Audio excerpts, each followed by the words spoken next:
خوف، ڈر. اور بحیثیت مسلمان مجھے اور آپ کو چاہیے کہ ہر چیز سے بڑھ کر اللہ کا ڈر ہمارے دلوں میں. آپ کو اور مجھے تو معلوم ہے موت برحق ہے، ابھی اس سورے میں پڑھ چکے ہیں، موت برحق ہے، پھر ڈرنا کس بات سے؟ اور لوٹ کر جائیں گے کہاں؟ اسی کے دربار میں جائیں گے نا، اللہ کے دربار میں ہی لوٹ کے جانا ہے، وہیں جانا ہے. ابھی اللہ نے ہم سے سوال نہیں کیا. کیا سمجھا تم نے؟ ہم نے تمہیں تخلیق کر کے یوں ہی چھوڑ دیا وَأَنَّكُمْ إِلَيْنَا لَا تُرْجَعُونَ، اور تم کو لوٹ کر ہمارے پاس آنا نہیں ہے.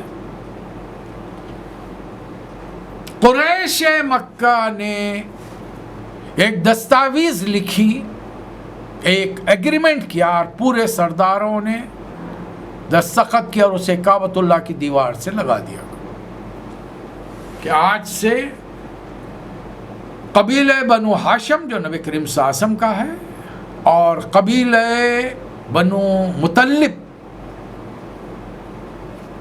جو حضرت ہاشم کے بھائی تھے، یہ دو قبیلوں کا سوشل بائیکاٹ. حضرت ابو طالب نے تمام لوگوں کو خاندان کے جمع کیا، بات چیت کی، اور ان تمام کو لے کر ایک گھاٹی میں جا کر اتر گئے جسے شعب ابی طالب کہا جاتا تھا. اب یہ سوشل بائیکاٹ کا دور شروع ہو گیا. نہ لین دین، نہ بات چیت، نہ شادی بیاہ، کسی قسم کا کوئی ربط اور تعلق نہیں ہوگا. اسلام پر چلیں گے تو یہی ہو. اچھا، بڑے دلچسپ بات یہ ہے کہ یہ دونوں قبیلوں کی ایک بڑی تعداد، آلموسٹ 95% لوگ ایمان نہیں لائے ہیں، گنتی کے ایمان لائے. دو پھوپھیاں ہیں اور ایک چچا ہیں. ابھی دو چچا ایمان، 3 چچا ایمان نہیں لائے. حضرت ابو طالب ایمان نہیں لائے، حضرت عباس ایمان نہیں لائے، اور ایک چچا ابو لہب ایمان نہیں لایا. سارے چچا زاد بھائی بھی ایمان نہیں لائے. حضرت جعفر تو جا چکے ہیں، حضرت علی کے بڑے بھائی حضرت علی ایمان لائے، لیکن عقیل ایمان نہیں لائے. دونوں خاندان کے تمام لوگوں نے حضرت ابو طالب کے حکم کو سر آنکھوں پر سمجھا اور جا کر گھاٹی میں اتر گئے، سوائے ایک شخص کے. یہ وہ شخص ہے جس کی سنت پر آج بہت سارے مسلمان چلتے ہیں اور کہتے ہیں کہ ہم تو 12 ربیع الاول کو دھوم دھام سے منائیں گے. جب وہ کافر منا سکتا ہے تو ہم نہیں منا سکتے. اور چلیے، جس کے طریقے پہ چلنا ہو آپ چلیے، آپ کو روک کون سکتا ہے بھائی؟ ضرور چلیے. سوال یہ پیدا ہوتا ہے کہ نبی صلی اللہ علیہ وسلم نے 63 سال دنیا میں گزارے اور نبوت کے 23 سال گزارے، اور اس کے بعد میں 30 سال 2 سسر نے، 2 دامادوں نے خلافت کی ہے، اور حجۃ الوداع کے خطبے میں 1,24,000 مسلمانوں نے آپ کا خطاب سماعت فرمایا ہے. اور یہ تمام مسلمان 100 سال تک اس زمین پر حیات تھے. ان میں سے کسی ایک سے ثابت کر دیجئے کہ انہوں نے، صحابہ اکرام نے، خلفائے راشدین نے یہ دن منایا ہے. کوئی مسئلہ نہیں، ہم تیار ہیں. جس دور سے اسلام گزر رہا ہے اب یہ دن منانے کے نہیں ہیں، ماننے کے ہیں. عقیدوں کو مانیے پہلے. اور آج کی وبا ہم سے کہہ رہی ہے کہ کرو نہ، کچھ کرو. لوٹو قرآن کی طرف، لوٹو اپنے نبی کی سیرت کی طرف، ڈھال لو اپنے آپ کو قرآن و سیرت کے سانچے میں. کچھ کرو نہ، کم از کم تم اپنی بچت کا تو اہتمام کر لو گے اسلام پر چل کر، خالص اسلام پر. ابھی جو ہے وہ ملاوٹ کا اسلام ہے. 99% دنیا کے مسلمان ملاوٹ کے اسلام پر ہے. کہیں نہ کہیں یہاں پر شرک کی آمیزش پائی جاتی ہے. بہت کم تعداد ہے جو خالص اسلام کی بات کرتے ہیں، اس لیے کہ وہ بیچارے جب بات کرتے ہیں تو ہم انہیں وہابی کہہ دیتے ہیں. ہمارے کہنے سے کچھ نہیں ہوگا، قیامت میں اوپر والا فیصلہ کرے گا کہ کون کیا ہوگا. میں آپ کو کچھ کہہ دوں، آپ مجھے کچھ کہہ دیجئے، بس تو میں ہوتے رہے گی. مسئلہ تو وہ ہے کہ اوپر والا کیا فیصلہ کرتا ہے، اور جانا تو آپ کو بھی ہے، مجھے بھی ہے، ہمارے ان تمام اطراف میں رہنے والے تمام مسلمانوں کو بھی ہے. خالص اسلام پر میں بھی چلوں، آپ بھی چلیں، دنیا والوں کو اس کی طرف دعوت دیں، اور سب سے پہلے اپنے بگڑے ہوئے مسلمان بھائیوں کو دعوت دیں. شعب ابی طالب کی گھاٹی میں نبی کریم صلی اللہ علیہ وسلم ان دونوں قبیلوں کے ساتھ جا کر بس گئے. نبی صلی اللہ علیہ وسلم کبھی کبھار گھاٹی سے نکلتے ہیں، کعبے کے پاس آ کر تھوڑی دیر عبادت کرتے ہیں، یا پھر اپنے چند صحابہ کے ساتھ جا کر مینا کی وادی میں بیٹھتے ہیں. 7واں سال ختم ہو گیا، 8واں سال شروع ہو گیا. اب یہ گھاٹی والوں کے لیے بڑا سخت وقت، مشکل وقت. جو کچھ اناج غلہ لے گئے تھے سب ختم ہو گیا، کھانے پینے کے لالے پڑ گئے. اس گھاٹی سے بچوں کے رونے کی آوازیں، مائیں دودھ نہیں پلا سکتی تھی، جیسے کہ بڑوں کو کھانے کے لیے غذا نہیں تھی وہاں پر، تو بچوں کی غذا کیسے بنے گی. اب مکے میں آبادی میں کچھ لوگ ایسے ہیں جو حضرت خدیجہ رضی اللہ تعالی عنہا کے رشتہ دار ہیں. حضرت خدیجہ بھی آپ کے ساتھ ہیں، یہ نہیں کہ آپ بستی میں اپنے گھر میں ہیں، شوہر کے ساتھ ہیں، بچوں کے ساتھ ہیں، آپ کے کچھ رشتہ دار ہیں. حضرت حکیم بن حزام ہیں، یہ بہت بعد میں ایمان لاتے ہیں. ان کے علاوہ ابو البختری بن ہشام، یہ بنی اسد میں سے ہیں، حضرت خدیجہ کے قریبی رشتہ دار ہیں. 3-4 افراد ہیں اور اچھے ویل ٹو ڈو افراد ہیں. اندھیرے میں چھپا کے لے جا کر گھاٹی کے اندر کچھ اناج غلے کے تھیلے گرا کے آ جاتے ہیں. تو قریش نے سوشل بائیکاٹ کا ایک وثیقہ لکھا، ڈاکومنٹ سائن کیا، کعبہ کی دیوار سے لگا دیا. رسول اللہ کا قبیلہ یہ تمام چیزیں بھگت رہا ہے. 8واں سال شروع ہو گیا. ایک دن نبی کریم صلی اللہ علیہ وسلم مینا کی وادی میں بیٹھے ہوئے ہیں، اور اس وقت جو حاضر باش آپ کے صحابہ اکرام تھے، ان میں سے عبداللہ بن مسعود، حضرت حذیفہ، حضرت جبیر بن مطعم رضی اللہ تعالیٰ عنہ، یہ اس واقعے کے عینی گواہ ہے. ویسے اس کی روایت اور دوسرے لوگوں سے بھی پہنچی ہے، لیکن ان دونوں میں اصحاب اس واقعے کے وقت موجود نہیں تھے، پیدا نہیں ہوئے تھے. ایک تو پیدا نہیں ہوئے تھے، ایک بڑی مشکل سے 3-4 سال کے تھے، حضرت عبداللہ بن عباس اور حضرت انس بن مالک. یہ 5-7 افراد کی وجہ سے احادیث کے ذخیرے میں ہمیں ایک واقعے کی طرف اشارہ ہوا ہے، تفصیلات ملی ہیں ہمیں کہ نبی کریم صلی اللہ علیہ وسلم مینا کی وادی میں تھے. 13, 14, 15 چاند کے مہینوں کی کوئی تاریخ تھی. چاند پورے آب و تاب کے ساتھ آسمان پر تھا. اور آج بھی آپ دنیا میں دیکھیں گے دیہات کے علاقوں میں یہ ایام 20 جو کہلاتے ہیں، 13, 14, 15 ان دنوں میں دیہات کے لوگ باہر اپنا بڑے موڈ میں رہتے ہیں، عورتیں، مرد، بچے. موسم ذرا خوشگوار ہو جاتا ہے، اچھی ہوائیں آدھی رات کے وقت چلتی ہیں، لوگ اپنے چھوٹے موٹے کام کر لیتے ہیں، بچے کھیل کود میں رکھے ہیں، بڑے اگر ہیں تو محفلیں جمائے بیٹھے گپیں ہاکی جا رہی ہیں.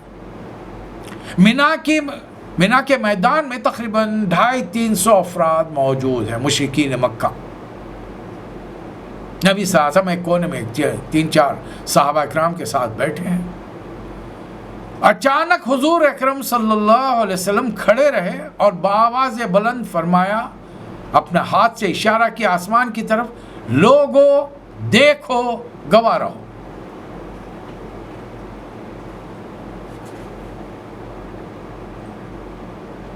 سناٹے میں آواز گونج اٹھی، ہر کسی کی نظر آسمان کی طرف اٹھ گئی، اور مینا کے میدان میں موجود یہ 250-300 آدمیوں نے ایک عجیب و غریب واقعہ دیکھا، ایک عجیب و غریب منظر دیکھا۔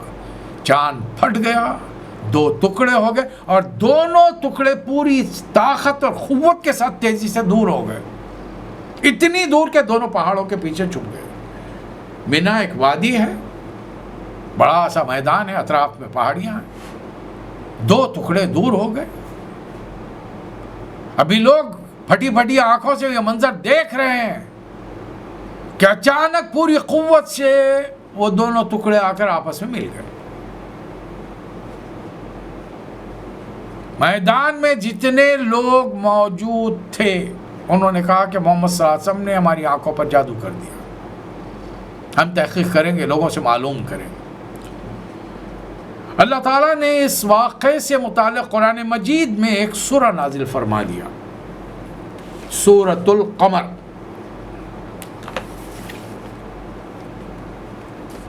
اور پہلی آیت میں فرمایا اقتربت الساعة وانشق القمر، وہ گھڑی قریب آ گئی ہے، چاند پھٹ گیا۔ ایک بات تو طے ہے کہ سیرت نبی صلی اللہ علیہ وسلم میں یہ واقعہ پیش آیا، اور یہی میں آپ کے سامنے بیان کر رہا ہوں۔ اب رہی بات، علماء اکرام کے 2 گروہ ہیں، ایک کے ارشادات عالی یہ ہیں کہ یہ قیامت کی نشانیوں میں سے ایک نشانی ہے، ایک گروہ۔ دوسرے علماء فرماتے ہیں کہ یہ رسول صلی اللہ علیہ وسلم کا معجزہ تھا۔ ایک دلچسپ واقعہ بھی سنا دوں آپ کو۔ یہ سیرت بیان کرتے ہوئے دروس قرآن مجید کے درس مسقط کی سرزمین پر دیتے ہوئے ایک مسجد میں بیٹھے تھے، آج سے تقریباً 25 سال پہلے کا واقعہ ہے۔ میں نیا تقریر کرنا میں نے شروع کیا تھا، ایک علاقے کی مسجد میں پہنچے، عشاء کی نماز پڑھی وہاں پر۔ وہ مسجد جانتے تھے کہ ہفتے میں ایک بار ہم اس مسجد میں جا کر عشاء کی نماز پڑھ کر چند لوگ بیٹھ جاتے تھے، ان کے سامنے قرآن مجید کا میں میرے ساتھی کوئی ایک آدھ رکوع، ایک چھوٹا سورہ پڑھ کر اس کی تشریح کرتے، سمجھاتے، آ جاتے۔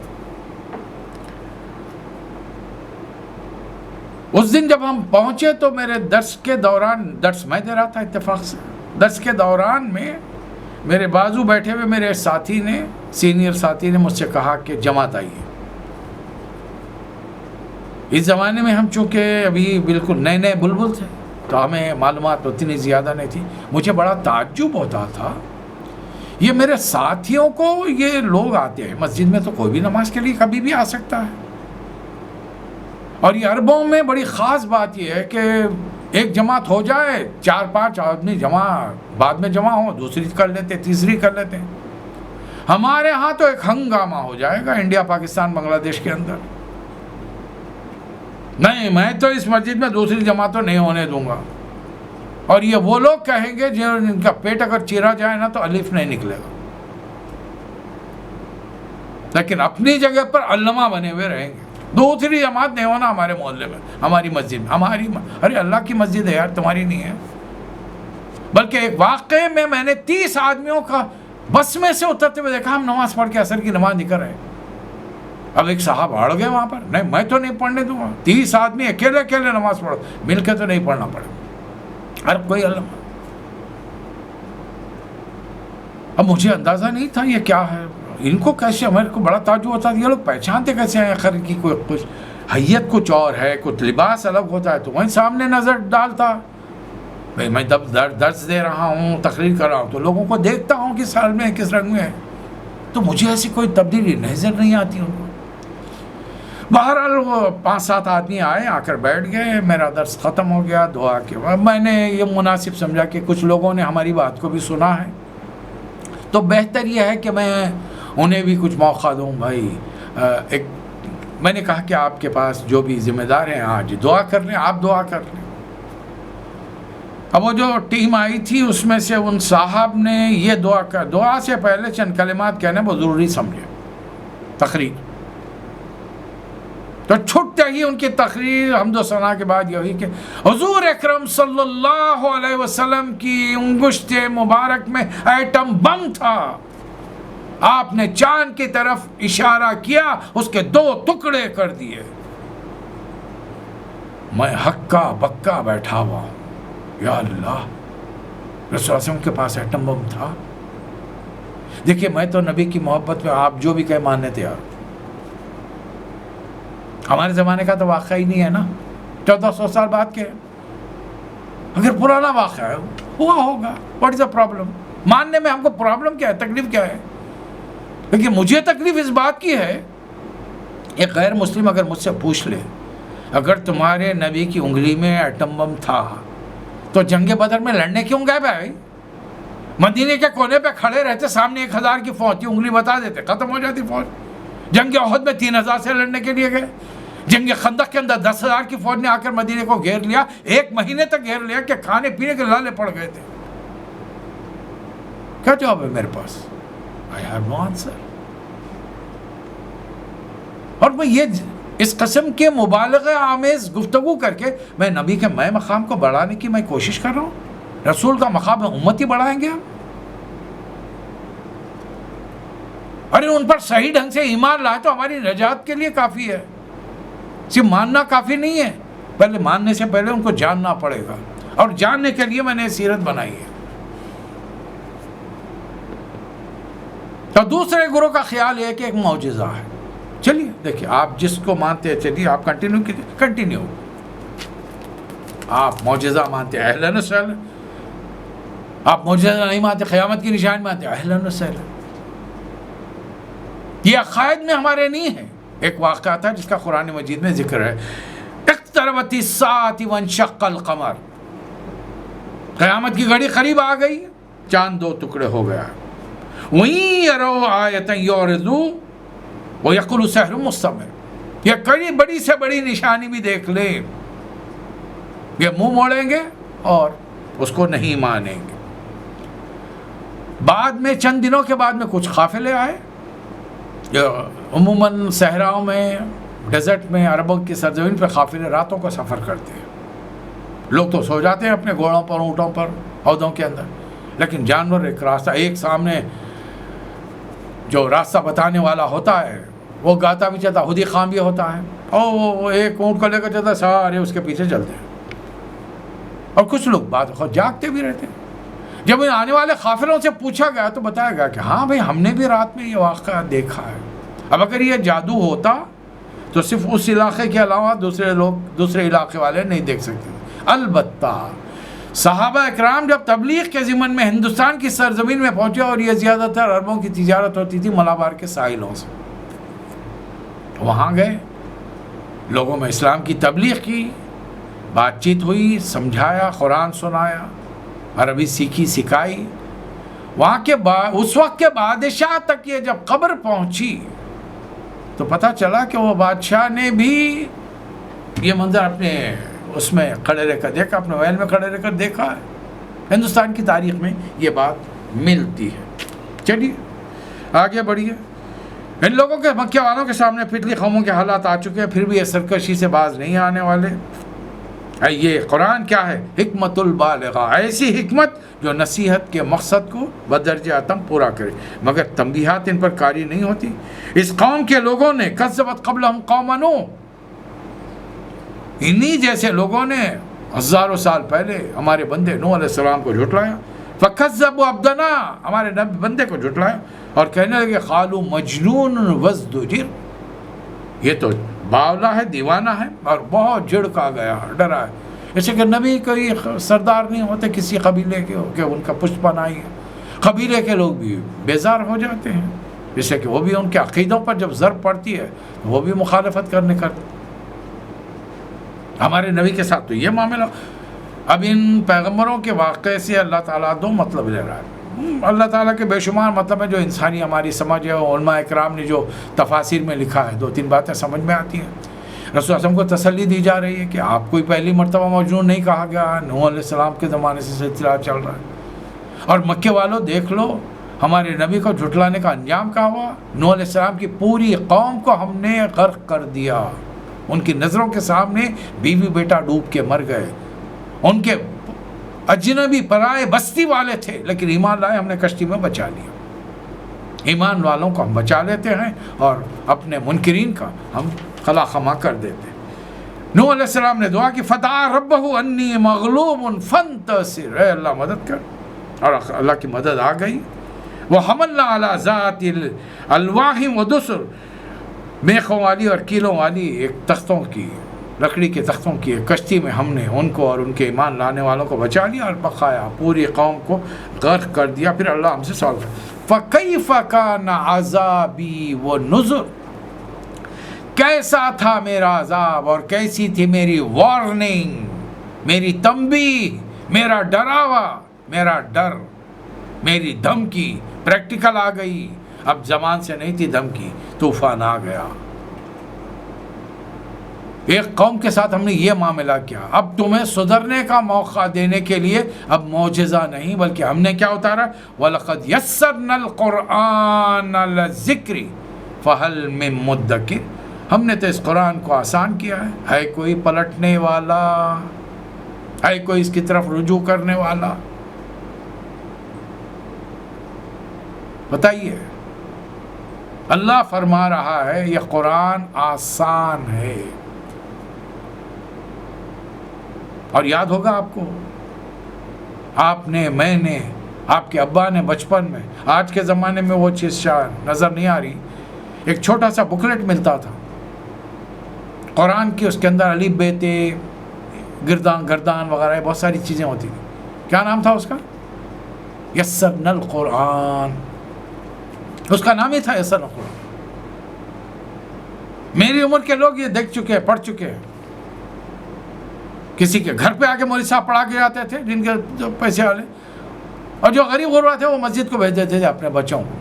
مغرب کے بعد مولوی صاحب بیٹھے ہوئے، اب ایک جماعت بیٹھی ہوئی، عصر کے بعد بیٹھے ہوئے، اب وہاں پہ مولوی صاحب ہاتھ میں چھڑی لے کے ٹہل رہے، اب بچے پورے الف سے ابن ابن ابن ہورمن، اب یہ الف زبر آ، الف زیری، الف پیشو، یہ پوری گردانیں چلتی رہتی۔ قرآن سکھایا جاتا، قرآن آسان تھا۔ بچپن میں تو قرآن آسان تھا، لیکن جیسی میں بڑا ہوا، آپ بڑے ہوئے، قرآن مشکل ہو گیا۔ اب جو مولوی صاحب نہیں، اب ماسٹر صاحب آ گئے، انہوں نے کہا کہ نہیں بھیا، ترجمے نہیں پڑھنا، ترجمے پڑھنے، تفسیریں پڑھنے سے بہک جاؤ گے۔ اعوذ باللہ من الشیطان الرجیم، قرآن پڑھ کر بہک جاؤں گا میں؟ آپ بہک جائیں گے؟ میں آپ سے ایک سوال کر رہا ہوں، آپ کے بچے، میرے بچے یونیورسٹی میں، ڈائریکٹ انجینئرنگ میں، ڈاکٹری میں، مختلف سبجیکٹ کے اسپیشلٹی کے کورسز کرتے ہیں، یہ کتابیں کون لکھے ہیں؟ اس وقت انجینئرنگ کی ساری کتابیں کس کی لکھی ہوئی ہیں؟ ہے کوئی مسلمان؟ MBBS کی کتابیں کس کی لکھی ہوئی ہیں؟ لیٹسٹ کتابیں جو ورژن ہماری اولاد، ہماری نسلیں آج پڑھ رہی ہیں۔ غیر مسلموں کی کتابیں پڑھ کر ڈاکٹر صحیح۔ ایسا نہیں ہوا کہ پیٹ کے درد کا مرض ڈاکٹر کے پاس گیا، اس نے پیر کاٹ کے ہاتھ میں دے دیا، جا بھائی تیرا علاج ہو گیا۔ سر میں درد ہے تو اس نے الٹیوں کی دوا گولی کھلا دی۔ انجینئر بچہ بن گیا، عمارت بنانے کے لیے کہا، اس نے تو بیسمنٹ ہی خراب کر کے رکھ دیا اس کا، کہ عمارت بننے سے پہلے گر پڑی۔ کبھی ایسا ہوا نہیں۔ مشرکوں، کافروں کی کتابیں پڑھ کر تو ہمارے بچے علم صحیح حاصل کریں، اللہ کی کتاب پڑھ کر میں بہک جاؤں گا، بھٹک جاؤں گا؟ اس کے لیے ضروری ہے کہ پہلے تم 70 علوم حاصل کرو۔ اور میں آپ سے عرض کر رہا ہوں، قرآن ترجمے سے، تفسیر سے پڑھ لیجئے، چند علوم جو اللہ نے آپ کی ذات میں رکھے ہیں وہ نکھر کر سامنے آ جائیں، اس لیے کہ میرا یقین ہے، میرا ایمان ہے، اللہ تعالیٰ نے جو آپ کو، مجھے، محمد صلی اللہ علیہ وسلم کے امتیوں کے گھر پیدا کیا ہے، اس کی کچھ خصوصی وجوہات ہیں، اور کوئی نہ کوئی طاقت، کوئی صلاحیت، کوئی کیریکٹر ہمارے اندر ہے جسے ہمیں تلاش کرنا ہوگا۔ ہم ڈھونڈ نہیں پا رہے، ہم اپنے آپ کو بہت ہی بالکل یوزلیس سمجھ رہے، بیکار سمجھ رہے ہیں اپنے آپ کو۔ نہیں، ہمارا معاملہ ایسا نہیں ہے۔ سم تھنگ از دیئر، ہر مسلمان میں کوئی نہ کوئی خوبی چھپی رکھی ہے، بس اسے ٹٹولنے کی دیر ہے۔ علامہ اقبال نے کہا تھا نا، ذرا نم ہو تو یہ مٹی بڑی زرخیز ہے ساقی، صرف تھوڑی دیر۔ آئیے آگے بڑھیں۔ اس کے بعد دوسری قوم کذبت عاد فکیف کان عذابی ونذر، ہم نے قوم عاد کو جس کے اندر اللہ تعالیٰ نے صالح علیہ السلام کو بھیجا تھا، نہیں مانی قوم، اور اس کا نتیجہ کیا نکلا؟ ایسی خطرناک ہوائیں چلی کانہم اعجاز نخل منقعر، جیسے کھجور کے بڑے بڑے تنے زمین پر گرے پڑے ہیں، یہ قوم کے لوگ مرے پڑے ہوئے تھے۔ یہ اس قوم کی تباہی کے بعد اللہ فرما رہا ہے فَكَيْفَ كَانَ عَذَابِي وَنُذُرِ، کیسا تھا میرا عذاب اور کیسی تھی میری وعدہ۔ وَلَقَدْ يَسَّرْنَا الْقُرْآنَ لِلذِّكْرِ فَهَلْ مِن مُّدَّكِرٍ۔ تیسری قوم کذبت سمود، قوم سمود ہود علیہ السلام تشریف لائے تھے، قوم نہیں مانی۔ اللہ نے ایک کڑاکے کی آواز کے ذریعے پوری قوم کو دھماکہ دیا اور باڑے کی روندی ہوئی باڑ کی طرح بھس ہو کر رہ گئے۔ پھر اللہ سوال وَلَقَدْ يَسَّرْنَا الْقُرْآنَ لِلذِّكْرِ فَهَلْ مِن مُّدَّكِرٍ، قرآن کو تو میں نے آسان بنا ہے، کوئی پلٹنے والا؟ کذبت قوم لوط، چوتھی قوم، یہ بھی قوم نہیں مانی۔ پھر اللہ تعالیٰ چوتھی مرتبہ دوہرا آیت نمبر 40 میں وَلَقَدْ يَسَّرْنَا الْقُرْآنَ لِلذِّكْرِ فَهَلْ مِن مُّدَّكِرٍ، ہم نے تو قرآن کو آسان بنا ہے، کوئی پلٹنے والا؟ یہ کائنات ہمارے اشارے پر بنی ہے، جو چیز ہم چاہتے ہیں، جو کائنات میں تخلیق کرنا چاہتے ہیں، وَمَا أَمْرُنَا إِلَّا وَاحِدَةٌ كَلَمْحٍ بِالْبَصَرِ، ایک حکم ہوتا ہے، وہ پلک جھپکنے میں بھی دنیا کے اندر وہ چیز بن جاتی ہے۔ اور اے مکے والو وَلَقَدْ أَهْلَكْنَا أَشْيَاعَكُمْ فَهَلْ مِن مُّدَّكِرٍ، ہم تم جیسوں کو بہت سوں کو ہلاک کر چکے ہیں، اے کوئی نصیحت قبول کرنے والا؟